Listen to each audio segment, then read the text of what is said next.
కుంభరాశి. ఈ కుంభరాశి వారికి జూలై నెల 2024 సంవత్సరానికి ఆయన ప్రొఫెసర్ డాక్టర్ ముల్లపూడి సత్యనారాయణమూర్తి నేను మాస రాశి ఫలితాలు చెప్తున్నాను. మళ్ళీ మనకి ఈ యొక్క జూలై 29వ తారీఖున శని వక్రించడం జరుగుతోంది. మరి ఇప్పటికే ఏలినాటి శని ప్రభావం ఉంది. ఈ ఏలినాటి శని ప్రభావంలో ఈ శని వక్రించడం వలన మనకి అధికంగా ఇంకా ఏమైనా మమ్మల్ని ఇబ్బంది పెడతాడా, లేకపోతే లాభాలు చేస్తాడా అర్థం కాని పరిస్థితుల్లో మకర కుంభ మీన రాశుల వాళ్ళు ఉన్నారు. మీరేం భయపడకండి. -++ అని అన్నారు. అందువల్ల ఆల్రెడీ మీకు ఏలినాటి శని కాబట్టి మైనస్ అది ఇంటూ ఆ ఏలినాటి శనిలో గురుడు శని వక్రించాడు, అది కూడా -++ అవుతుంది. కాబట్టి శని ఏ రకంగా అయినా సరే మీకు మేలు చేస్తాడే తప్ప నష్టం చేసేటటువంటి సమస్య లేదు.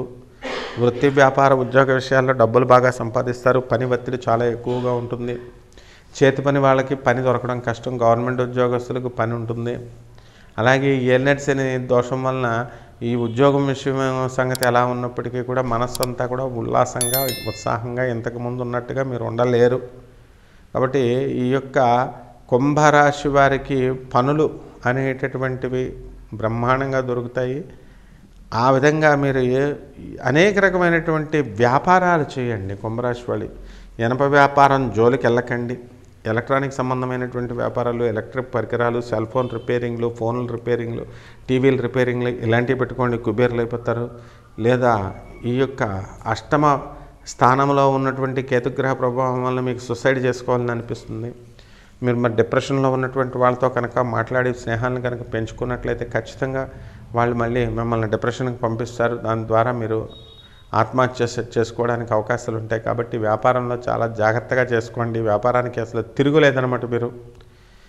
ఈ విధంగా కుంభరాశి వాళ్ళు అనేకమైనటువంటి మీకు విచిత్ర సంఘటనలన్నీ కూడా మీ కుంభరాశి వాళ్ళకే జరుగుతాయి. కాబట్టి ఈ కుంభరాశి వారికి రెమెడీస్ ఏంట్రా అంటే ఈ యొక్క ఏలినాటి శని కానీ జపం చేసుకోవాలి, శని జపం చేసుకోవాలి, శని స్తోత్రాలు చదవాలి, శనికి కిలోంపావు నల్ల నువ్వుల్ని నల్లని వస్త్రాన్ని పేద బ్రాహ్మడికి దానం చేయాలా. రైటింగ్ ఈ యొక్క రాతపూర్వకంగా మీరు రాసుకోవాలి బాగా. ఓం శ్రీరామ అనేటటువంటి మహామంత్రాన్ని చక్కగా రాయండి. గాణగాపురం వెళ్ళండి, దత్తాత్రేయ స్వాముల వారి దర్శనం చేసుకోండి. అలాగే గురుచరిత్ర పారాయణ చేయండి. దత్తకోటి అని ఉంటుంది, సాయికోటి లాగా. ఆ దత్తకోటి రాసి మీరు అక్కడ సమర్పించవచ్చు. అక్కడ దగ్గరలో ఉన్నటువంటి ఏ దత్తాత్రేయ స్వామి వారి యొక్క గుళ్ళైనా ఈ విధంగా కనుక చేస్తే రెమెడీస్ అన్నీ కూడా పోతాయి. ఔదుంబర వృక్షానికి నీళ్లు పోయండి, సాధన చేసుకోండి. శుభమస్తు.